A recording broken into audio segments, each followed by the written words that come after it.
ఇది ఒక జ్ఞానం ఆవిర్భవించినటువంటి రోజు. మనకు సంకీర్తన చేయడం వల్ల భూమి అంతా మొన్నటిదాకా రైతులందరూ కూడా భూమిని బాగా సాగు చేశారు. కాస్త శనుకులు పడగానే రైతులంతా పొలాలు పరిగెత్తారు, ఎందుకంటే విత్తనం వేయాలి. అట్లాగే మన సంకీర్తన పూజా కైంకర్యాల వల్ల మనసంతా మెత్తగా అవుతుంది. అందులో జ్ఞానం అంటే సత్యం ఏమిటనేటువంటి విత్తనం నాటుకున్నాం అనుకోండి, అది ఎంత పెద్ద మహావృక్షమైనా కూడా అది లోక కళ్యాణం, మీ కళ్యాణం, అంతా కూడా విశ్వ కళ్యాణంగా మారుతుంది. అట్లాంటి జ్ఞానం అనేది జ్ఞానానికి ప్రతినిధి వ్యాస భగవానుడు. అట్లాంటి వ్యాస భగవానుని యొక్క కార్యక్రమాన్ని మనం మరి ఈరోజు పిడుగురాళ్ళలో నాగేశ్వరరావు గారి పుణ్య దంపతుల ఆధారంగా మనం చేసుకోవడం అనేది గొప్ప మన అదృష్టం. అందుకాటి ఇంతమంది మరి సమకూర్చడం అంటే చాలా కష్టం. ఎందుకంటే మన అందరం కార్యక్రమాలు చేసేవాళ్ళం. ఒక కార్యక్రమం వెనక చాలా ఖర్చుతో కష్టంతో కూడుకొని ఉంటుంది. అట్లాంటి కార్యక్రమం జరుగుతుంది కాబట్టి అందులో పూజ, సంకీర్తన ఇవన్నీ భాగాలే. కానీ దాని పూర్ణత్వం చెందాలంటే సత్సంగం అనేది అన్నిటికంటే ప్రధానమైందని చెప్పి మన వాళ్ళు చెప్పారు. కొంతమంది ఒక 100 దేవాలయాలు తిరిగే కంటే ఒక యోగిని దర్శించమని చెప్తున్నారు. అట్లాగే నువ్వు అనేక రకమైనటువంటి పూజ కైంకర్యాలు వీటన్నింటికంటే నువ్వు కాసేపు సత్సంగం చేస్తే నువ్వు 100 దేవాలయాలు తిరిగి వచ్చినంత పుణ్యం వస్తుందయా? పుణ్యం కాదు, జ్ఞానం వస్తుంది సత్సంగం వల్ల అని మనకు తెలియజేస్తూ ఉన్నారు. కాబట్టి అట్లాంటి సత్సంగం యాదవ్యాసుని భగవాను యొక్క మరి ఆయన యొక్క తేజస్సు అసలు ఎలా ఉంటుంది, అట్లాంటి మహానుభావుడు ఇంతవరకు భూమండలం మీద మరి పుట్టిండా, ఇక భవిష్యత్తు ఎట్లా ఉంటుంది అనేది చెప్పుకోవాలంటే మనం 2-3 గంటలు చెబితే కానీ ఆయన ఒలికి మనం తీసుకురాగలుగుతాం. అందులో మనం ఒక అరగంట మరి ఎంత అవకాశం ఉన్నంత వరకు ఆయన గురించి తెలియజేసుకుందాం. హరి ఓం. ఓం సదాశివ నారాయణ సమారంభం వ్యాసశంకర మధ్యమాం అస్మదాచార్య పరంతాం వందే గురుం పరంపరాం వందే గురుం శ్రీ గీతాచార్య పరంపరా. ఆది సర్వలోకాలకు ఆదర్శమైనటువంటి దంపతులు లక్ష్మి శ్రీమన్నారాయణమూర్తులకు, శివపార్వతులకు అనేక సాష్టాంగ దండ ప్రణామములు. మా సద్గురుదేవులు వెంకటకోటి యోగేంద్రుని వారి యొక్క పాదపద్మములు నమస్కరించుకుంటూ స్టేజీ మీద ఉన్న పెద్దలందరికీ హృదయపూర్వక ధన్యవాదాలు. కిందన్న భక్తులందరూ కూడా నమస్సులు. మరి ఈరోజు వేదవ్యాసుని యొక్క పౌర్ణముగా మనకి 12 పౌర్ణాలు ఉంటాయి. అందులో ఒక్కొక్క పౌర్ణానికి ఒక ప్రత్యేకత ఉంటుంది. మొన్న అంతకుముందు పైన పౌర్ణం బుద్ధ పౌర్ణంగా మనం చేసుకోవడం జరిగింది. మరి ఆ తర్వాత ఈ ఆషాఢ మాసంలో వచ్చేటువంటి పౌర్ణాన్ని వ్యాస భగవానునికి అంకితం చేయడం జరిగింది. ఎందుకంటే సుమారుగా 5500 సంవత్సరాల క్రితం జన్మించినటువంటి వాడు వేదవ్యాస మహర్షి. కానీ మనకి కొన్ని లక్షలు కాదు, కోట్ల సంవత్సరాల క్రితం అమెరికా భూగర్భ శాస్త్రవేత్తలు పరిశోధన చేసి 2,50,00,000 సంవత్సరాలు దాటి ఉంటుంది సుమారుగా వేదం. ఎందుకంటే వేదం పుట్టి ఆ శబ్ద అలంకారాలు అవన్నీ వాళ్ళు పరిశోధన చేస్తే ఇది సుమారుగా అన్నాళ్ళై ఉంటుందని చెప్పారు. కానీ ఆ వేదాలు ఎక్కడుండేవి? బ్రహ్మముహూర్త వెలువడినవి మనకి అవన్నీ. ఆ తర్వాత అందుకే నమో బ్రహ్మాదిభ్యో బ్రహ్మ కర్తృభ్యో వంశ ఋషుభ్యో అని మనకు శ్లోకం మొదలవుతుంది. అంటే బ్రహ్మతో మొదలయ్యి సరస్వతీదేవి యొక్క అనుగ్రహం చేత అది వేదవ్యాస భగవానుడు, కృష్ణ భగవానుడు, ఆ తర్వాత గురు పరంపర అందరికి కూడా చేరిందయ్యా ఈ యొక్క ఆధ్యాత్మిక జ్ఞానం అని చెప్పడం జరిగింది. అలా వెలువడినటువంటి వేదాలు మరి అనేక రకాలుగా అనేక ఋషుల ద్వారా అనేక రకాలుగా ఉన్నవి. అంటే పిడుగురాళ్ళలో కొంచెం, కరాలపాడులో కొంచెం, తుమ్మల చెరువులో కొంచెం, అక్కడ కొద్దిగా దానికి సంబంధించిన ముఖ్యమైన పార్ట్స్ అన్నీ ఉంటే, కానీ వేదవ్యాస భగవానుడు జన్మించినటువంటి చిన్న వయసులోనే 10-12 సంవత్సరాల వయసులో తపస్సుకు పోయి దగ్గర 300 సంవత్సరాలు తపస్సు చేసిండు. 300 సంవత్సరాలు ఆయన తపస్సు ఎలా ఉంటుందంటే మీకు ఒక ఫోటో ఎక్కడో చూసుంటారు మీరందరూ. శరీరం మొత్తం శుష్కించి ఓన్లీ అస్థిపంజరం మాత్రమే ఉంటుంది, గోర్లు మొత్తం భూమిలోకి పాతుకుపోయి ఉంటాయి. అలా గొప్ప తపస్సు చేసి విపరీతమైనటువంటి అనంతమైన బ్రహ్మజ్ఞానాన్ని పొంది ఆ యొక్క బ్రహ్మజ్ఞానాన్ని పొందిన తర్వాత ఎవరైనా ఏం చేస్తాం, పొందిన తర్వాత మళ్ళీ తిరిగి పంచిపెట్టాల్సిందే. అందుకని ఆయన ఎలా దీన్ని చెప్పి అప్పుడు అనేక రకాలుగా ఉన్నటువంటి వేదాలన్నింటినీ క్రోడీకరించి వాటిని ఆ వేదాలలో ఏది దేనికి పనికొస్తుంది, దేనికి సంబంధించింది అని చెప్పి 4 రకాలుగా వేదాలను 4 వేదాలను సృష్టించి 4 విభాగాలు చేసి 4 శిష్యులకు అది బోధించి ఇది లోకానికి మీరు పరంపరగా అందించండి, ఈ విధానంలో మానవ జాతి సుఖంగా ఉంటుంది అని చెప్పి మనకి ఋగ్వేదం, సామవేదం, అధర్వణ వేదం, యజుర్వేదం 4 వేదాలను మనకు అందించడం జరిగింది. ఆ తర్వాత వేదాలు బాగా అర్థం కావట్లేదు, ఇంకొంచెం కిందకు వస్తే బాగుండని చెప్పి అందులో నుంచి మొత్తం ఒక 108 ఉపనిషత్తులు, అంటే వేదాల సారమే ఉపనిషత్తులు అన్నారు. ఆ ఉపనిషత్తుల్ని క్రోడీకరించి ఉపనిషత్తులు ఒక గురువు ఒక శిష్యుడికి బోధిస్తున్నట్లుగా అట్లా నీకు ఆ పరంపరగా ఉంటా కొంత కథని ఇంక్లూడ్ చేసి కొంత సబ్జెక్ట్ని కలుపుకుంటా ఆధ్యాత్మిక జ్ఞానాన్ని ముందుకు తీసుకెళ్లారు. ఇక ఈ అర్థం కాకపోతే పురాణాలని మనకి మొత్తం క్రోడీకరించి, పురాణం అంటే ఏమిటి, పురాతనమైనది, పురాతనమైనది అంటే ఏ పూర్వం దేవతలు, రాజ ఋషులు, బ్రహ్మ ఋషులు ఎవరెవరు లోకం మొత్తానికి మానవ జాతి మొత్తానికి మేలు చేశారో, సర్వాన్ని తనను సర్వంగా దర్శించగలిగి నిస్వార్థమైనటువంటి త్యాగ పురుషులు, తపస్సు సంపన్నులు, భక్తులు ఎవరైతే ఉన్నారో వాళ్ళందరి కథలు మనకు పురాణాల రూపంలో కనబడతా ఉంటాయి. అంటే అందులో తపస్సు చేస్తే పరిస్థితి ఏమిటి, మంచి కార్యక్రమాలు చేస్తే ఏమిటి, చెడు చేస్తే వచ్చే ఫలితాలు ఏమిటి, ఇవన్నీ మనకి పురాణాల రూపంలో 18 పురాణాలు, ఇంకా ఒక 18 వాటికి ఉప పురాణాలుగా నందీశ్వర పురాణంగా, మరి వినాయకుని పురాణం, ఇట్లా కొన్ని చిన్న చిన్న పురాణాలు ఉన్నాయి. అట్లాంటి పురాణాలు మనకు అందించడం జరిగినది. అవి కూడా ఇంకా కాకుండా ఆ తర్వాత ఇంకా ఏమిటి ఇందులో అని చెప్పి ఆయన మరి బ్రహ్మసూత్రాలని చెప్పి, బ్రహ్మసూత్రం అంటే సూటిగా ప్రయాణించేది అనమాట, నీకు దానికి తిరుగులేదు. అది బ్రహ్మాస్త్రం కనుక ఎట్లా ప్రయోగిస్తే చేస్తుందో అట్లాగే బ్రహ్మసూత్రం అంటే కరెక్ట్గా బ్రహ్మం అంటే ఏమిటి, పరం బ్రహ్మం, ఏది దైవం అయ్యున్నదో ఆ దైవాన్ని నీకు సూటిగా తెలిపేదిగా బ్రహ్మసూత్రాలను రచించారు. ఇక అనేక రకమైన గ్రంథాలను చేస్తూ ఇవన్నీ అయిపోయిన తర్వాత అప్పుడు జరుగుతున్నటువంటి కాలంలో వేదవ్యాస భగవానుని యొక్క ఉన్నటువంటి నడియాడుతున్నటువంటి టైంలోనే మనకి మన భారతదేశం సంపూర్ణ చరిత్ర, అసలు సృష్టి యొక్క రహస్యాలు, ఈ యొక్క మానవ తత్వం ఇదంతా ఏమిటి అనే విధానాన్ని చూసే సందర్భంలో ఆయన మహాభారతం అనేటువంటి ఆయనకి అనుసంధానంగా పెరిగిన వారి అందరి యొక్క వారి మనోభావాలు, వారి చరిత్ర అది మొత్తం క్రోడీకరించి మహాభారతం అనే దానిని శ్రీకారం చుట్టడం జరిగింది. మహాభారతానికి ఫస్ట్ పెట్టిన పేరు ఏమిటి, జయ. అంటే జయ అనే పేరు అర్థం ఏమిటంటే ఎవడైతే జీవితంలో విజయం కాంక్షిస్తాడో, విజయం అంటే గొప్పగా జీవించాలనుకుంటాడో వాళ్ళు మహాభారతాన్ని చదివి తీరాలి అని మనకు మహాభారతం అందుకు జయ అని పేరు పెట్టడం జరిగింది. తర్వాత ఆ భారతానికి అనేక రకమైనటువంటి సమస్యలు, సందేహాలు, శిష్యులు వచ్చి గురువు గారండి మీరు ఇది చెప్పారు కానీ మా లోకంలో అది అడుగుతున్నారు, మరి దాని సంగతి ఏమిటి అని అడిగితే అవునా అని చెప్పి దానికి మళ్ళీ వివరణ ఇచ్చారు. కొంత వివరణ ఇచ్చిన తర్వాత అది జయ నుంచి భారతంగా మారింది. ఆ భారతానికి వచ్చిన సమస్యలు, సందేహాల వల్ల అది పెద్ద మహాభారతం అని పేరు వచ్చింది. మహాభారతం ఎంత అయింది, 1700 శ్లోకాలతో మహాభారతం ఈరోజు ప్రపంచంలో భూమండలం మీద అట్లాంటి గ్రంథం లేదు. అంత పెద్ద గ్రంథం. మనకి పురాణాలలో స్కంద పురాణం 1,00,000 శ్లోకాలు, అది పెద్ద పురాణం. కానీ భారతంలో ఉన్నటువంటిది ఏమిటంటే అన్నీ అందులో పొందుపరచబడింది.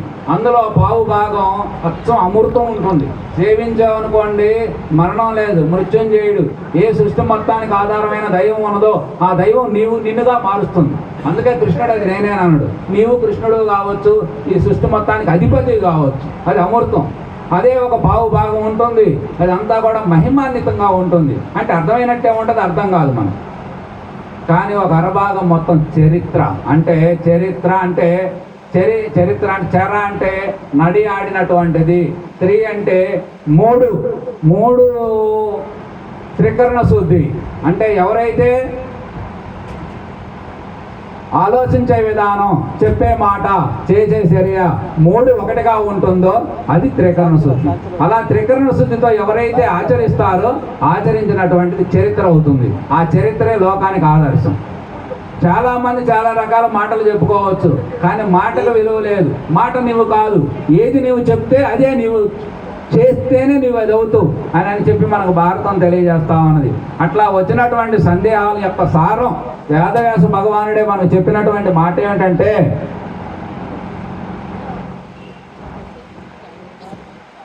భారతం మొత్తం శిష్యులకి చెప్పడం అయిపోయిన తర్వాత ఇక ఒక్కసారి లోకంలో పోయి చెప్పండి.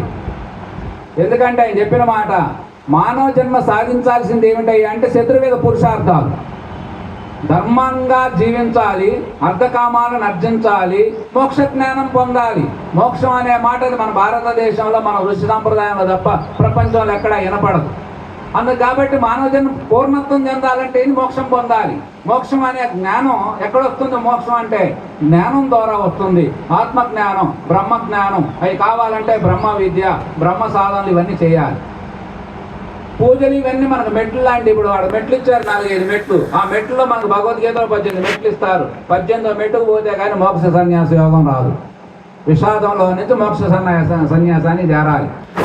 కాబట్టి ఆ విధానం చేరాలంటే ఇవన్నీ చెప్పి ఇంకా మానవుడు సాధించాల్సింది చతుర్వేద పురుషార్థాలే. కాబట్టి అందుకనే ఆయన చెప్పిన శ్లోకం ఏమిటంటే, మొట్టమొదట శిష్యులకి ధర్మేచ అర్థేచ కామేచ మోక్షేచ భరతర్షభ. ఏ చతుర్వేద పురుషార్థాలు సాధించాలని మానవుడు కాంక్షిస్తా ఉన్నాడో, మానవ జన్మ ఎత్తిండో, అట్లాంటి పురుషార్థాలు సాధించాలంటే మహాభారతమే దానికి ఇంకో సాధనం అని చెప్పిండు. అందుకే యథహస్తి తదన్యత్రి ఎన్నే హస్తిన తత్కవ్యచిత్తు అంటే ఇతరితర గ్రంథాలన్నీ, ఇతరితర సాంప్రదాయాలన్నీ ఏం చెప్తా ఉన్నాయో అవన్నీ భారతంలో ఉన్నాయి. చూసుకోండి, భారతంలో లేనిది ఏది ప్రపంచంలో లేదు. ప్రపంచంలో ఉన్నాయి మొత్తం భారతంలో ఉన్నాయి. కావాలంటే పరిశోధన చేసుకోండి అని ఒక సవాల్గా చెప్పినటువంటి మాట ఈ యొక్క శ్లోకంలోనే భారతం మొత్తం, భారతంలో ఏముందో చెప్పేశాడు ఆయన. అట్లా చెప్పినటువంటి శ్లోకం. ఆ తర్వాత మరి రచన జరిగేటప్పుడే వినాయకుడు ఎందుకు తాతమ్మని ఇన్ని శ్లోకాలు రాస్తా ఉన్నాం, ఇంత అవసరం 1700 శ్లోకాల గ్రంథం, ఏదైనా చిన్న మొక్కలో చేతి అయిపోయింది కదా, ఇందులో అంతా కొట్టుకోవడం చంపుకోవడం తప్ప ఏం కనపట్లేదు నాకు అంటే, కాదు నాయన నీకు తెలియదు, మానవులకి అనేక రకాలుగా చెప్తేనే అది అర్థమైంది. కాబట్టి నీకు అర్థం చేసుకుంటానంటే అసలు ఆ నియమం వినాయకుని యొక్క వ్యాస భగవానునికి భారతం మలుపే. అసలు మన గుణాదులు అంటే ఆ మూలాలు ఎంత గొప్పకుంటాయి అంటే, రామాయణం కానీ భారతం కానీ, రామాయణం రాయాలనుకున్నప్పుడు వాల్మీకి మహర్షికి నారద మహర్షి వచ్చి, అయ్యా నువ్వు మానవ లోకాన్ని ఉద్ధరించాలంటే నీ తపస్సు అనేది ఫలించింది, అది వృధా పోకూడదు, చరిత్ర అనేది కొనసాగాల, మానవులందరూ సుఖ సంతోషాలతో వర్ధిల్లాలి అంటే నువ్వు రామకావ్యం ఒకటి రాయాలన్నాడు. రాయాలంటే రాస్తానయ్యా, కానీ నేను రాయాలంటే కథకు దగ్గర కథానాయకుడు కావాలిగా. ఎవరిని పెడితే వాళ్ళు హీరోకి ఎంపిక చేసుకుంటే ఎట్లా? కాబట్టి ఆ యొక్క హీరోవు ఎలా ఉండాలి? కథానాయకుడు అంటే ఎప్పుడో జరిగిందంట అంటే కాదు, మినిమం ఇప్పుడు జరుగుతున్నటువంటి కథ మినిమం షోడశోప గుణాలు అంటే 16 గుణాలు కలిగినటువంటి వాడు ఈ భూమండలం మీద ఎక్కడైనా నడియాడుతుంటే చెప్పు రాస్తాన్నాడు. అంత నిజాయితీ గడికి కథ రాసేవాళ్ళు, కథానాయకుడు ఎంపిక అంత గొప్పకుంటుంది అనమాట మనకి.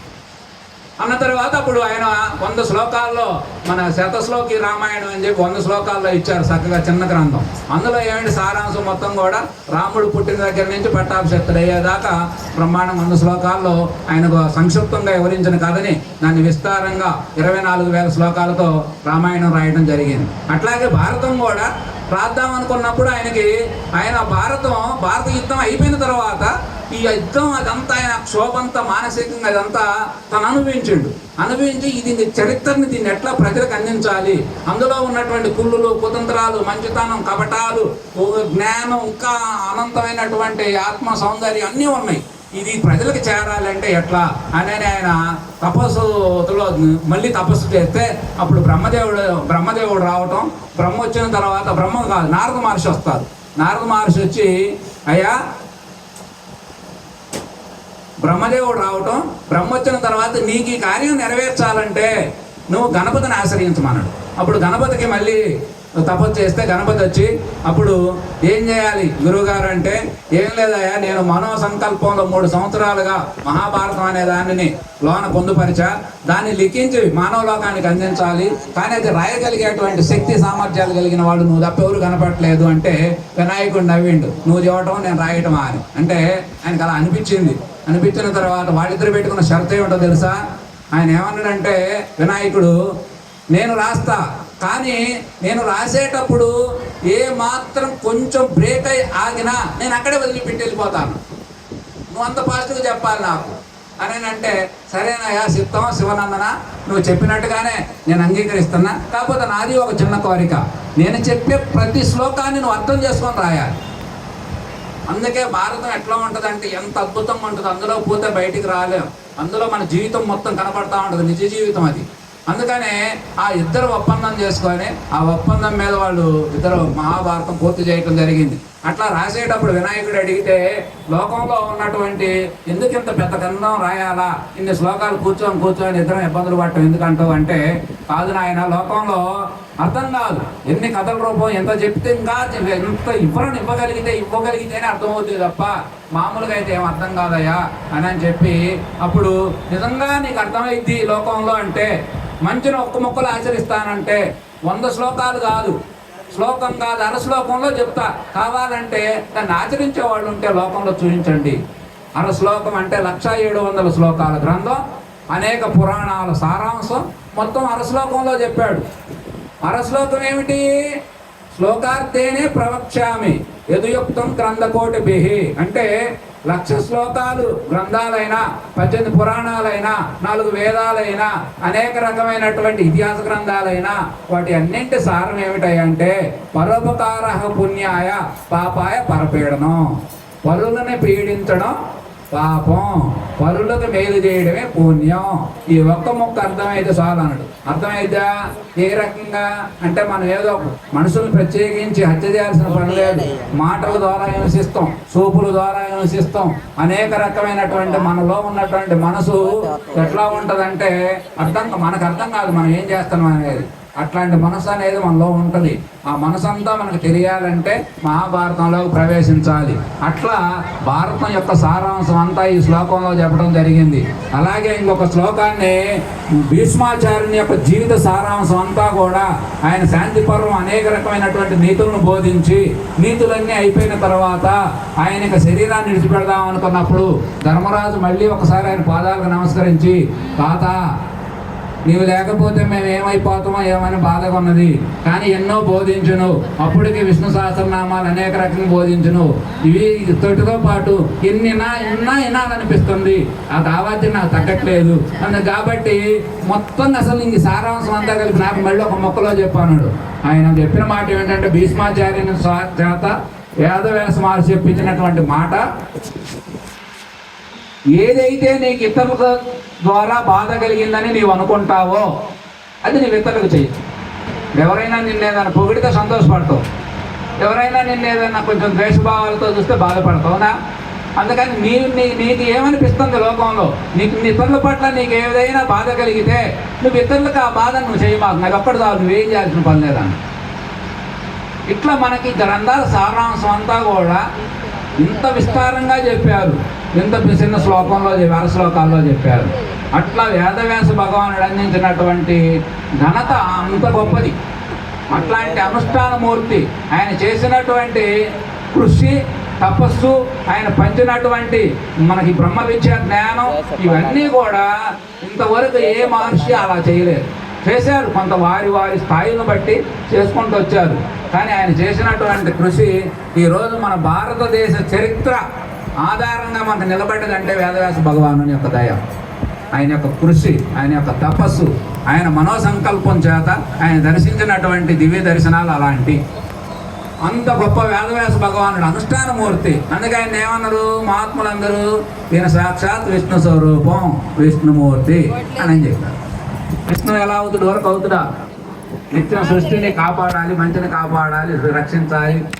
కాబట్టి అట్లా మనకు వేదవ్యాస భగవానుని యొక్క మరి అద్భుతమైనటువంటి ఆయన, ఎందుకంటే మనకు భారతంలో మహాత్ముడు ఎంత గొప్పవాడో చెప్పాలంటే ఆయన చరిత్ర ఎక్కడ మనకు పెద్దగా 2 పేజీలు కనపడవు. అక్కడక్కడ మహాభారతంలో అంతర్లీనంగా, అంటే ఆ సందర్భాలు అవసరమైతే అట్లా వచ్చి స్టేజీ మీద కనపడి మళ్ళీ బయటికి వెళ్ళి అంతర్ధానం అయిపోయినట్లుగా ఉంటుంది. ఏం చెప్పాలో అంతవరకే క్లుప్తంగా చెప్పి వెళ్ళిపోతూ ఉంటుంది పాత్ర అంతా కూడా.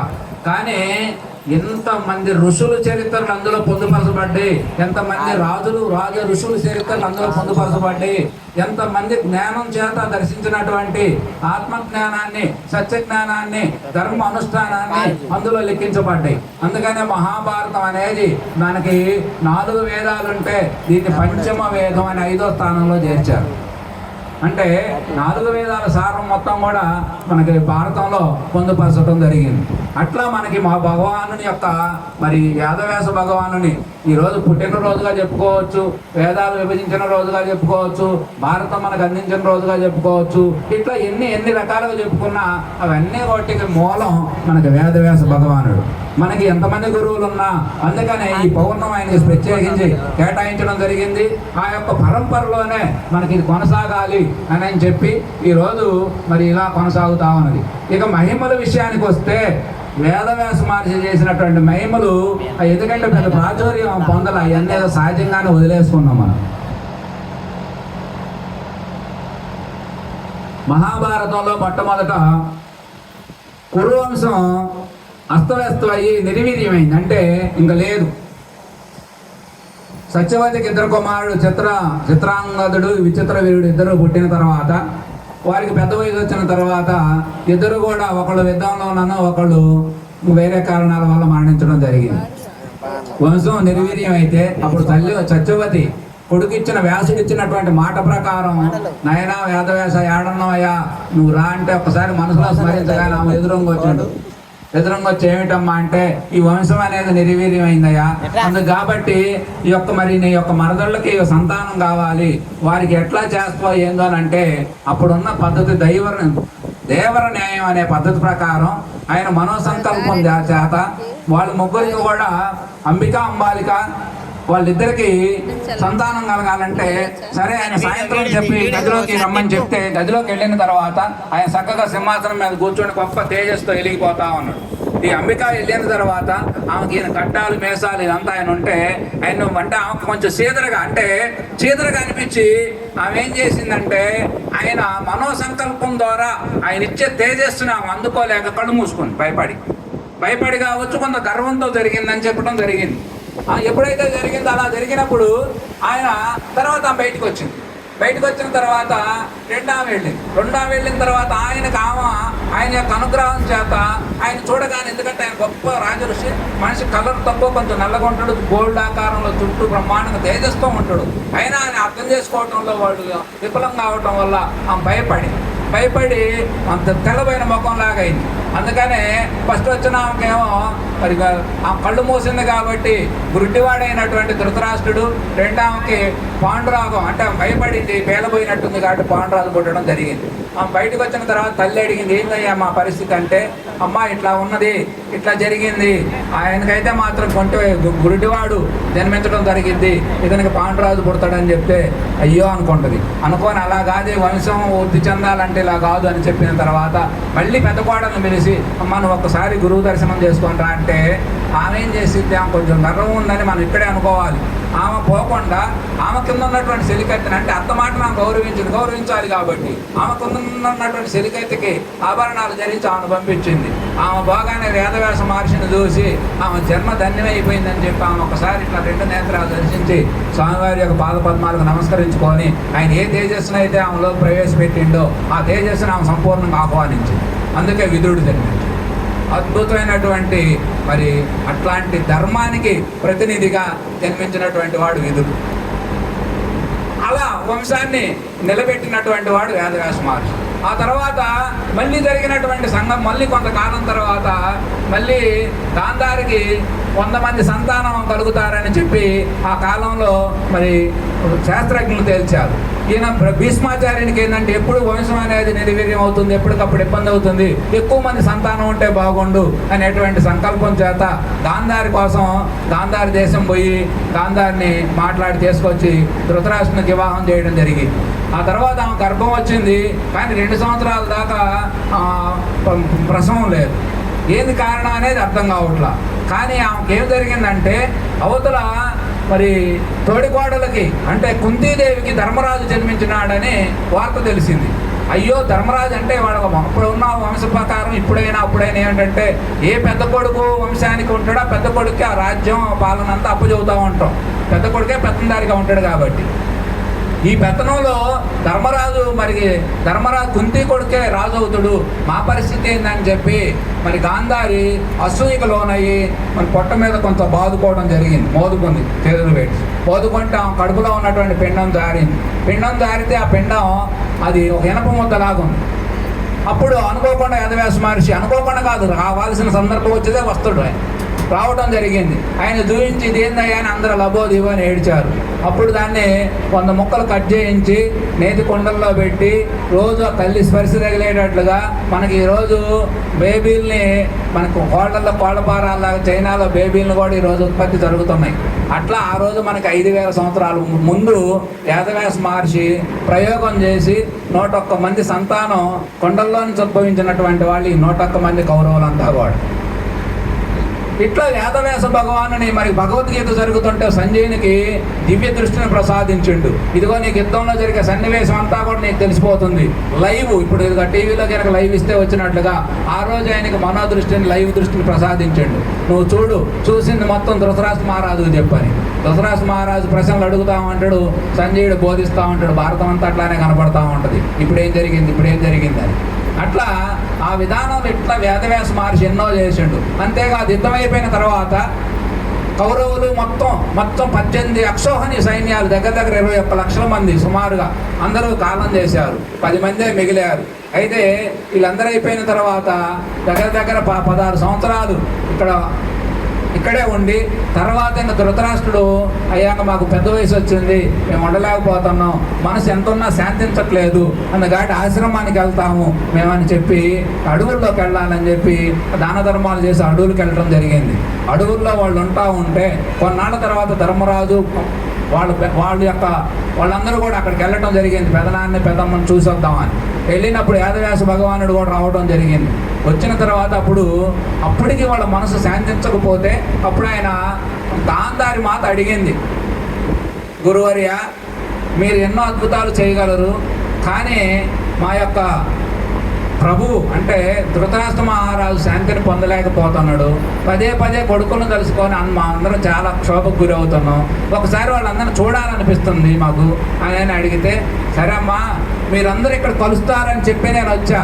ఈరోజు ఏ ఋషులు ఇంతవరకు చేయనటువంటిది, విననటువంటిది, చూడనటువంటిది నేను మీ అందరికి చూపిస్తా, నది ఒడ్డుకు పొమ్మని చెప్పి నది ఒడ్డుకు పోయారు. సాయంత్రం పూట నది ఒడ్డుకు పోయి అందరు నది మీద కూర్చుంటారు. ఆయన లోపలికి వెళ్ళి కాస్త నీళ్లు తీసుకొని మందరిచ్చి నీళ్ల మీద చల్లిన తర్వాత ఒక ఉరువులాగా పెళ్ళ సౌండ్ వచ్చింది. ఆ సౌండ్లో నుంచి మహాభారత యుద్ధంలో ఎవరైతే కాలగర్భం చెంది అందరూ స్వర్గలోకానికి వెళ్ళారో వాళ్ళు మొత్తం ఒక్కసారిగా మళ్ళీ అందులోంచి ఉద్భవించారు. అలా ఉద్భవించేసరికి అందరిని చూస్తే మొత్తం అందరం కర్ణుడైంది ఒకళ్ళని కాదు, మొత్తం కనబడుతున్నారు అందులో యుద్ధంలో మరణించిన వాళ్ళంతా. అది ఎలా సాధ్యమైంది ఏమిటి ఇవన్నీ కొన్ని కథలు చెప్పుకోవడానికి పనికొద్ది ఏమంటే కాదు, వాటిని ఆలోచిస్తే మనం లోతుగా పరిశోధన చేస్తే అర్థమవుతుంది. ఇప్పుడు సినిమా తెర ఉంది, సినిమా తెర గొడ్డ మీద చక్కగా వెనక నుంచి మనకు వేసే బొమ్మ కనబడుతుంటది. అట్లా ఆయన లైవ్ ద్వారా ఆయన చూపించగలడు. అలాంటి సిద్ధ పురుషుడుగా మరి ఖ్యాతికెక్కినటువంటి వాడు. ఒకసారి చూశారు, అందరూ కలుసుకున్న తర్వాత అమ్మా ఈరోజు మీరు మీ భర్తలతో వెళ్దాం అనుకున్నటువంటి వాళ్ళు చక్కగా వెళ్ళొచ్చు మీరు కూడా కైలాసానికంటే కొంతమంది ఇష్టపడ్డటువంటి వాళ్ళు కలిసి వెళ్ళారు, కొంతమంది వెనక్కి వచ్చారు. ఆ తర్వాత మళ్ళీ అది నిశ్శబ్దంగా మోసేసుకున్నారు. ఇట్లాంటి అద్భుతాలు ఇట్లా లీలలు, ఇట్లని మహిమలు అంటారు. మహిమ లీలలు ఇవన్నీ కూడా మనకి అష్టసిద్ధులైన ఉన్నాయి. 8 రకాల సిద్ధులు. ఆ సిద్ధులు అష్టసిద్ధులు, అష్టాదశ సిద్ధులు, 18 రకాల సిద్ధులు ఇవన్నీ ప్రదర్శించగలిగినటువంటి వాడు వేదవ్యాస భగవాన్. ఈరోజు గురు పౌర్ణమి అనగానే మనకేమిటంటే మనం ఎవరిని తక్కువ కాదు, మనకి మొత్తం ఏకత్వంలో భిన్నత్వం ఏకత్వం, అదే భారతీయ తత్వం. ఈరోజు ప్రతి ఎక్కడ మంచి ఉంటే అక్కడ తీసుకుంటాం, ఎక్కడ మంచి ఉంటే దాన్ని ఆచరిస్తాం, ఆ మంచిని 10 మందికి పంచిపెడతాం, అదే మన జీవిత లక్ష్యంగా బ్రతుకుతూ ఉంటాం. అందుకని అట్లా వచ్చేదంటే ఈరోజు గురు పౌర్ణమి అనగానే సహజంగా ఏంటంటే సాయిబాబా పౌర్ణంగా మారుతుంది రోజువారీగా. అందుకని ఈ మధ్య కొంతమంది అది సాయిబాబా కాదయ్యా వ్యాస భగవానుడు అని చెప్పడానికి రకరకాల ప్రయత్నాలు చేస్తున్నారు. అందుకని సాయిబాబా ఏమిటంటే మహిమాన్వితుడుగా వచ్చినటువంటి ఒక సద్గురుకి దేవుడికి ఏమిటంటే దేవుళ్ళంతా కూడా మనలాగే పుట్టి పెరిగి చనిపోయిన వాళ్ళే. ఈ దేవుళ్ళందరికి ఆధారమైనటువంటిది దైవం. మరి దేవుళ్ళు వీళ్ళైతే ఇంతమంది దేవుళ్ళు ఉంటే మరి చెడుకు రాక్షసులు ప్రతినిధులుగా ఉన్నారు, మంచికి దేవుళ్ళు ప్రతినిధులుగా ఉన్నారు. దేవుళ్ళకి రాక్షసులకు ప్రతినిధులుగా ఆధారమైనటువంటి దైవం. ఆ దైవాన్ని మనం దర్శించాలంటే, దైవం అర్థం కావాలంటే అది మన యొక్క సంస్కృతి సాంప్రదాయం, మన ఋషి సాంప్రదాయం చెప్పినంతగా ఏ ఇతర మతాల్లో దేవుడు నిజ దేవుడు అబద్ధాలు దేవుడు ఏమన్నాడు, ఉండే దేవుడే. కానీ దేవుడు ఒక్కడే కాదు. ఎందుకు ఒక్కడు కాదంటే మనకి మహాత్ములు చెప్పే ప్రకారం మరి ఒకడైతే మన రాముడు దేవుడు అయితే మరి కృష్ణుడు ఎవరు, మరి శివుడు ఎవరు? మనకి మన భారతదేశంలో ఇంతమంది దేవుళ్ళు ఎలా వచ్చారు? మరి ఇతర దేశాల్లో ఒక్కొక్క దేవుడే మరి ఉన్నాడు కదా అందరికీ. మరి ఒక దేవుడు ఇప్పుడు వాదనంతా మన అందుకు ఎక్కడ జరుగుతుంది అంటే దేవుడు ఒక్కడు కాదయ్యా, దేవుళ్ళు అనేకం, దైవం ఒక్కటే. దైవం భగవంతుడు, దేవదేవుడు, పరం బ్రహ్మ, పరమాత్మ, ఆది పరాశక్తి, ఈ 5 పేర్లకి ఎక్కడ నామము రూపము గుణము ఉండదు. అదే రాముడు, ఆయనకు ఒక జీవితం ఉంది, ఆయనకు ఒక రూపం ఉంది, ఆయనకు కొన్ని ఆదర్శాలు ఉన్నాయి. కృష్ణుడు కొంత జీవితం ఉన్నది. అట్లాగే క్రీస్తుని తీసుకోండి, మహమ్మద్ని తీసుకోండి, అలాగే షిరిడి సాయిబాబాని తీసుకోండి. షిరిడి సాయిబాబా గురుతత్వంగా ఉన్నాడు, దేవతల్లో దేవుడుగా ఎదిగిండు, మహిమాన్వితుడు. కాబట్టి ఈ లోకం అంతా ఈరోజు ఎందుకు మహిమలు ఇంత ప్రాచుర్యం పొందుతున్నాయి అంటే ఈరోజు క్రైస్తవ మతంలో జనాలందరూ ఎందుకు పోతున్నారో చెప్పండి. ఏ కష్టాలు లేకుండా ఊరికని ఈజీగా బ్రతికేయాలనుకుంటారు. ఎక్కడి నుంచి వస్తుంది? భగవద్గీత చెబుతుంది మనకి కర్మ సిద్ధాంతం, కర్మ, భక్తి, జ్ఞానం, ఈ 3 ఖచ్చితంగా ఉంటాయా. కర్మ సిద్ధాంతం ప్రకారం నువ్వు ఏది చేస్తే, ఈ శరీరం ద్వారా నువ్వు ఏమి చేస్తే దాన్ని నువ్వు తప్పనిసరిగా నువ్వే అనుభవించాలని చెప్తా ఉన్నావు. అట్లాంటిది ఈరోజు ఏదైనా చిన్న సమస్య వచ్చింది అనుకోండి, సమస్య వచ్చింది, ఎట్లా మన ఈ సమస్య నుంచి బయటపడాలంటే దేన్ని ఆశ్రయించాలని చెప్పి ఏదో ఒకటి ఉంటే ఈరోజు హాస్పిటల్ చుట్టూ యాచకుల్లాగా పాస్టర్లు తిరుగుతూ ఉన్నారు. తిరిగి కాస్త కొబ్బరి నూనె రాసి కాస్త బైబుల్ పెట్టగానే నిజంగా తగ్గింది, మరుసనాడు అందులో పోతాడు. నీ జీవన విధానం, నీ సంస్కృతి ఇదంతా దెబ్బతింటా ఉంది. కాబట్టి దేవుడికి దైవానికి తేడా తెలియాలి.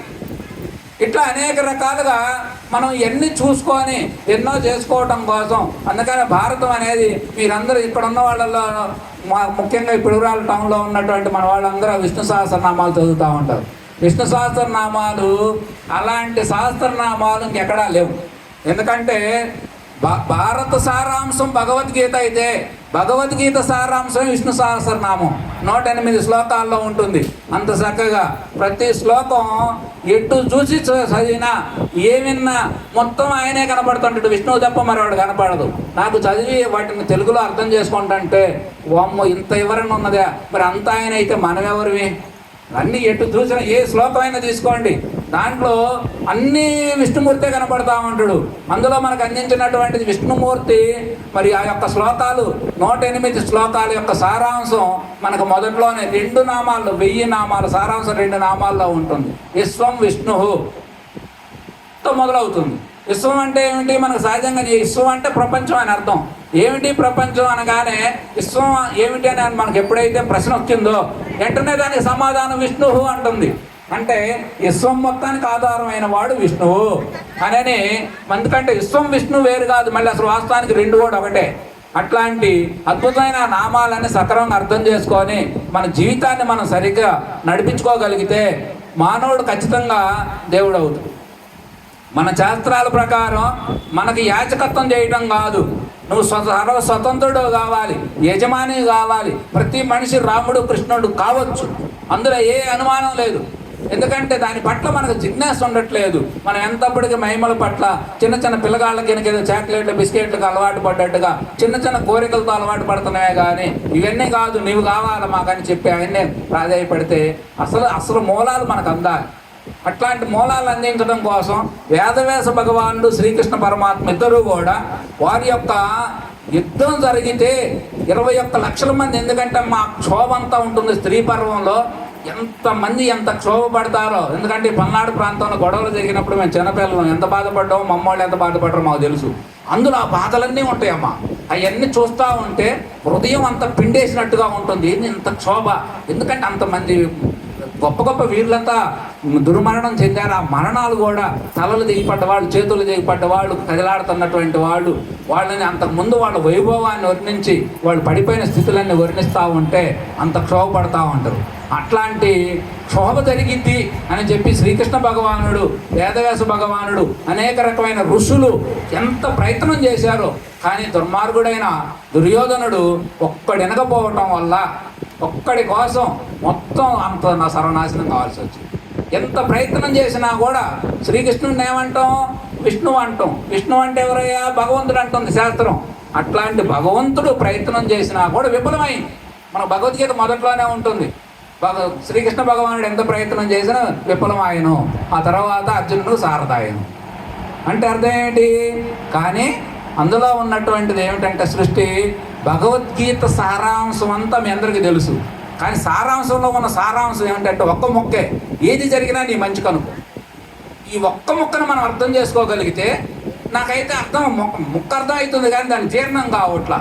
ఎందుకంటే సహజంగానే స్పందనలు కలుగుతున్నాయి బాడీలో. సంతోషం వస్తే సంతోషంగా, బాధ వస్తే బాధ కలగాలి, కానీ దాన్ని స్థిరపడకూడదు. దాన్ని అట్లా అని వదిలేయాలి. అట్లా వదిలేయకుండా దాన్ని అర్థం చేసుకోలేకపోతాను. ఏం జరిగినా నీ మంచి కనుకో అనే దాన్ని ఇక్కడ మనం భారతంలో తీసుకుంటే కృష్ణ భగవానుడు, వేదవ్యాస భగవానుడు ఇద్దరు ప్రయత్నాలు విఫలమైనవి, కానీ వారి లక్ష్యం నెరవేరింది. ఎట్లా నెరవేరింది? వారు ప్రజలకి ఏది అందించాలనుకున్నారో, మనకు ఆ రోజు ఎంతమంది యొక్క మరణాలలో నుంచి ఉద్భవించిందో భగవద్గీత, విష్ణు సహస్రనామం, భీష్మనీతి, విదురనీతి, ఇవన్నీ ఆ యొక్క హృదయాలు ఎంత క్షోభించినాయో ఆ క్షోభలో నుంచే ఇవన్నీ ఆవిర్భవించినాయి. ఈరోజు వేల మందిని, లక్షల మందిని సన్మార్గం వైపు, దైవం వైపు నడిపిస్తుంది. దైవాన్ని తానుగా మారుస్తుంది. అసలు మనకు మహాత్ములు పూర్ణ జ్ఞానం ఏమిటంటే ఆ దైవం నేనని చెప్పడమే. ఆయన వేరు నేను వేరు కాదు. అద్వైతం అంటే అదే. మనకి అద్వైతం అంటే ఏమంటే రెండోది లేదు, ఉన్నది ఒకటి, అది నేనే.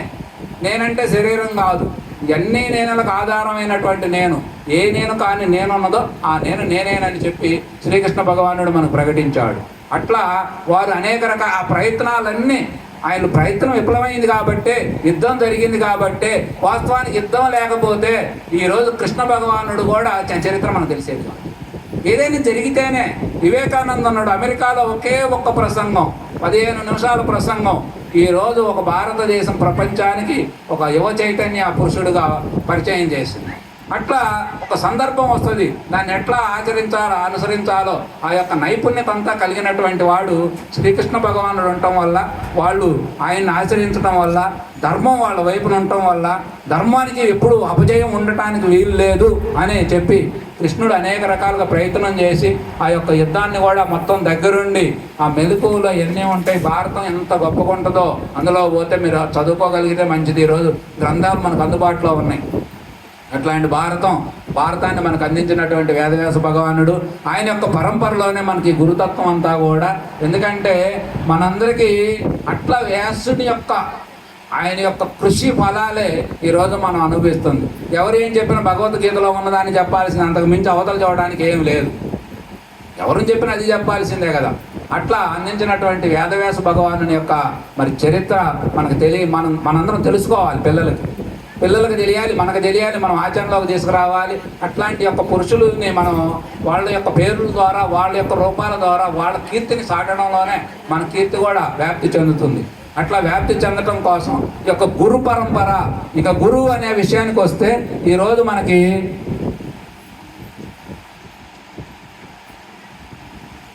ఇట్లా మనకు 5000 సంవత్సరాల నుంచి మనందరికీ తెలుసు, ప్రపంచంలో ఉపాధ్యాయ దినోత్సవం అనే ఒకటి ఉంది. మనకి ఉంది, ప్రపంచంలో అన్ని చోట్ల ఉంది. ఏమిటి అంటే మనకి 2 రకాల విద్యలు ఉంటాయి. ప్రపంచానికి ఒక విద్య ఉంది, అపర విద్య. కానీ మనకు పరవిద్య ఉంది. పరవిద్యానికి గుర్తే ఈరోజు గురు పౌర్ణమి. అపర విద్యకు గుర్తే ఉపాధ్యాయ దినోత్సవం. అంటే మనకి ఫస్ట్ విద్యా బుద్ధులు నేర్పినటువంటి గురువుని మనం ఆ రోజు మన పిల్లలు, దాని ద్వారా తల్లిదండ్రులు, ఆ ద్వారా అందరూ కూడా సత్కరించుకుంటాం. కానీ అది జీవితాన్ని సాఫల్యం చేస్తుంది, ఇది జీవితాన్నే సార్థకం చేస్తుంది. ఇది ఒక గురుతత్వం. అందుకనే తల్లి, తండ్రి, గురువు, దైవం. తల్లి తండ్రి ఇద్దరు కలిస్తేనే గురువు, తల్లి తండ్రి గురువు ముగ్గురు కలిస్తేనే దైవం, మొత్తం కలిస్తే దైవమే. అట్లాంటి గురువు తత్వం అనేది అంత గొప్పది. మనం ఏ తల్లిదండ్రులు కూడా ఎప్పుడో పెడితే, చిన్నపిల్ల పుట్టినరోజు లేకపోతే మన పెళ్లి రోజు ఒకసారి నమస్కారం పెడతాం. కానీ గురువుకి ఎందుకు పెడతాం? గురువులే స్వార్థం ఉండదు, గురువు నిస్వార్థంగా ఉంటాడు. ఎప్పుడూ కూడా ప్రజా శ్రేయస్సు కోరుకునేవాడు, ఎప్పుడూ మానవులంతా బాగుండాలనుకునేవాడు, సర్వజీవులు బాగుండాలనుకునేవాడు. రామకృష్ణ పరమహంసకు పుండొచ్చింది ఒకసారి, ఒక సందర్భంలో. పుండొస్తే అందులోంచి పురుగును బయటికి తీసేస్తే అది పాపం విలవెల్లాడుతుందంట. అయ్యో పాపం అది మళ్ళీ చచ్చిపోద్దని తీసి అందరు మళ్ళీ పుండులో ఆ యొక్క గాయంలో వేసుకోండి. అంటే అర్థం ఏమిటంటే స్వాత్మ భావన కలిగినటువంటి జ్ఞాని ఆయన. అంటే ఆ జీవి కూడా నేనేగా. రామకృష్ణ పరమహంస గొంతులో, ఆయన చివరి దశలో గొంతుకి పెద్ద క్యాన్సర్ గడ్డ వచ్చింది. క్యాన్సర్ గడ్డ వస్తే మా శారదామాత అన్నది, నువ్వు కాళీమాతతో అమ్మతో డైరెక్ట్గా మాట్లాడుతావు కదా, వాళ్ళతో వీళ్ళతో మధ్యవర్తులు లేకుండా, కానీ గడ్డపోయేటట్టు, ఎందుకంటే ఆయన పాపం ఇక్కడ గంజి కూడా తాగలేకపోతున్నాడు అని చెప్పి ఆయన అంటే ఏం ఆమె అడిగిందిగా పై నిజంగా ఆయన దిగట్లేదా పాపం, శరీరం క్షోభ ఉంటుంది కదా అని ఆయన ఒకరోజు, అమ్మ నాన్న ఈ బాధ భరాయించలేకపోతున్నా, కాస్త ఒక్కడో కాస్త గంజి తాగేటట్టుగా ఏర్పాటు చేయరా తల్లి అన్నాడు. అనగా ఆయన అమ్మ అనుగ్రహం అంటే ఈ ఒక్క గొంతే నీదని మిగతా గొంతులు నీ కాదా అని అడిగింది. అంటే అర్థం ఏమిటంటే ఎంత జ్ఞానం ఎదుగుతూ ఉంటుందో అంత ఒకటిగా మారిపోతూ ఉంటుంది. అలా మారటం అంతే. కృష్ణుడికి ఏమో పాండవులు ఏమో సొంత వాళ్ళు కౌరవులు ద్వేషమేమో కాదు. వాళ్ళు ఎంపిక చేసుకున్న విధానాలు, లైన్ల ప్రకారం ఆయన కథ నడపాలి కాబట్టి నడిపించింది అంతే. వాళ్ళ దగ్గర పోయి ఆయన బ్రతిమాలిన పద్ధతులు, వాళ్ళని గౌరవించిన పద్ధతులు, వాళ్ళకి వివరించిన పద్ధతులు, దాన భేద దండాలన్నీ అనేక రకాలుగా ప్రయత్నించి ఎన్ని చెప్పినా వెనకపోవటం వల్లే అది ఈ మూర్ఖుడికి. అందుకే మనకు శాస్త్రం ఒక పద్ధతి చెప్పట్లా. శత్రువిధ పురుషార్థాలు సాధించడం ఒక పద్ధతి అయితే, అంటే ముందు సమంగా అర్థం చేసుకొని అర్థమయ్యేటట్టు చెప్పండి. వినకపోతే కాస్త దానంతో అంటే డబ్బు ద్వారా చెప్పండి. వినకపోతే కాస్త బెదిరించి చెప్పాలి. వినకపోతే బెత్తం తీసుకుని కొట్టి చెప్పాలి. 4 పద్ధతులు మనకు ఉన్నాయి, ఒక పద్ధతి ఏం కాదు. అందుకని 3 పద్ధతులైన ప్రయత్నం విఫలమైనప్పుడు పాండవులకు వచ్చాయో 4వ పద్ధతి ప్రయోగించండి, ఇక 3 పద్ధతులు ఫెయిల్ అయ్యి అని చెప్పి. కాబట్టి అట్లాంటి గురుతత్వం అనేది అంత గొప్పది. గురువుకు మనం ఈరోజు నమస్కారం పెట్టుకుంటాం. ఎందుకంటే ఎంత ఎదిగిన శిష్యుడు కూడా ఆ గురువు గారికి మినిమం నీకు మిగతా టైంలో బిజీగా ఉన్నా గురు పౌర్ణమి నాడు వచ్చి నీ గురువును దర్శించమని చెప్పి మన శాస్త్రం చెప్తున్నది. ఆ శాస్త్ర ప్రకారం ఈ గురు పౌర్ణమి అనేది ప్రతి మనిషిని, ఇప్పుడు ఈరోజు ఆయన ఈ పుణ్య దంపతులకి మీరు నమస్కారం పెట్టారనుకోండి, వాళ్ళకి పెడుతున్నామని మీరు అనుకోకూడదు, వాళ్ళు మాకు పెడుతున్నాం అనుకోకూడదు. అది మీరు సాక్షాత్ వేదవ్యాసుని యొక్క పీఠం మీద ఉన్నారు, వ్యాసుడికి పెడుతున్నా అనే భావన మనకు పెట్టేటప్పుడు ఉండాలి. వాళ్ళు కూడా ఇదేం మాకేం సంబంధం లేదు, ఏదో ప్రతినిధులుగా లోకం మాకేదో ఈ కోరిక కలిగింది, మేము కాకపోతే అందులో జీవిస్తున్నాం, ఆ జీవితానికి తగ్గట్టు మా జీవితం కూడా ఒక ఆదర్శంగా ఉండాలని మేము ఈ కార్యక్రమాన్ని ఏర్పాటు చేసుకున్నామే తప్ప ఇదంతా సర్వం కృష్ణమయమని చెప్పి వదిలిపెట్టాలి. అంతే తప్ప అది నేను చెప్పినాని నేను కానీ, విన్నానని మీరు కానీ, దండం పెట్టిందని మేమని దండం పెట్టించుకున్నాననే భావన ఇట్లాంటి ఏమీ లేకుండా అందరం కూడా వేదవ్యాసుని యొక్క ఆయన యొక్క రచన, కృష్ణ తత్వం, రామ మార్గం ఇవి మనకు చాలా శ్రేష్టమైనవి, అంత ఆదర్శవంతమైనవి అన్నమాట. ఈ మార్గాలన్నీ మనం నడుస్తా రానున్న రోజుల్లో దీన్ని ఇంకా బాగా, అంటే ప్రపంచంలో ఉన్నదే ఒకటే దేశం మన హిందూ దేశం, మిగతా అన్నీ అనేక రకాలుగా మారినాయి. ఈరోజు ఒక పక్క మత మార్పిడి చూస్తా అంటే బాధ కలుగుతా పోతామన్నారు. ఏందో మరి అక్కడ ఏముంటుందో ఏం అర్థం కావట్లా. వేల మంది లక్షల మంది కూర్చొని సభ వింటారు. సత్యం చెబుతురా అంటే సత్యం చెప్పరు, ధర్మం తెలియదు, దేవుడు తెలియదు. దేవుడు అనే పదం తప్ప దేవుడు అంటే ఎవరైనా నువ్వు ప్రశ్న చెప్పలేరు. దేవుడు అంటే మొత్తం సృష్టించినాడు అంటే, మరి మొత్తం సృష్టిస్తే మీ దేవుడు సృష్టిస్తే మరి మిగతా దేవుళ్ళు అందరూ ఎవరని చెప్పాలి? నువ్వు రాముడు అంటావు. అక్కడే వాదనలు అవుతున్నాయి. అక్కడ కాదు, రాముడైనా కృష్ణుడైనా క్రీస్తు అని వీళ్ళందరికీ ఆధారమైనటువంటిది దైవం. ఆ దైవం ఒకటే. దేవుళ్ళు అనేక రకాలుగా పుట్టి పెరిగి చనిపోయినటువంటి వాళ్ళందరూ కూడా అని మనం అర్థం చేసుకుంటే వాళ్ళు మంచికి ఆదర్శ పురుషులుగా ఉన్నారు. జ్ఞానానికి ఆదర్శంగా ఉన్నారు, జీవితంలో త్యాగం ఉన్నది, వైరాగ్యం ఉన్నది. వాళ్ళు అనేక రకాలుగా ఎట్లా ఏమిటి అనే దాంట్లో మనందరికీ కూడా ఆదర్శంగా ఉంటుంది. కాబట్టి అట్లాంటి జ్ఞానం చాలా అద్భుతమైంది. ప్రపంచంలో మహాత్ములు చెప్పే మాట ప్రకారం నీవు మానవ జన్మ సార్థకం కావాలంటే నువ్వు భారతదేశంలో పుట్టాల్సిందే, భక్తుడు కావాల్సిందే, జ్ఞాని కావాల్సిందే. అయితేనే నీ జన్మ సార్థకమైనట్టు. నువ్వు ఇతర ఎంత తిరిగినా కూడా యాచకత్వం చేయడం తప్ప నువ్వు ఎప్పుడు స్వతంత్రుడు కాలేవు అనేది మనకు తెలియజేస్తా ఉన్నది. అట్లాంటి వేదవ్యాస భగవాను యొక్క అనుగ్రహం మనందరికి కలగాలి, కృష్ణుని యొక్క ఆశీస్సులు మనందరికి ఉండాలని కోరుకుంటూ ఈ రోజు యొక్క పుణ్య దంపతులు మంచి కార్యక్రమాన్ని ఏర్పాటు చేశారు. వారు కూడా పూర్ణ ఆయుష్ ఆరోగ్యంతో జీవించి రానున్న రోజుల్లో ఇట్లాంటి కార్యక్రమాలు అప్పుడప్పుడు ఏర్పాటు చేసి మనందరికి కూడా వేదికను కల్పించి మాట్లాడించినందుకు వారికి కూడా కృతజ్ఞతలు తెలియజేస్తూ హరి ఓం తస్స సర్వం శివార్పణమస్తు. ఓం.